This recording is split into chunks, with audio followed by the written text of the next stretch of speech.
Today we're going to show you how to pair a Thinkware U3000 to an iPhone. So we're going to start out, you have the U3000, we have the buttons here, and we're going to push and hold this Wi-Fi button right here for 5 seconds until you hear a beep. And there you go, you have the beep.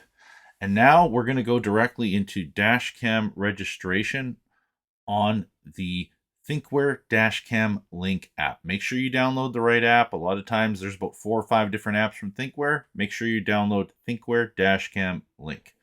We're going to go directly and select the U3000 and make sure that your Bluetooth is turned on, because in order to do the pairing process with the U3000, you need to use Bluetooth and Wi-Fi.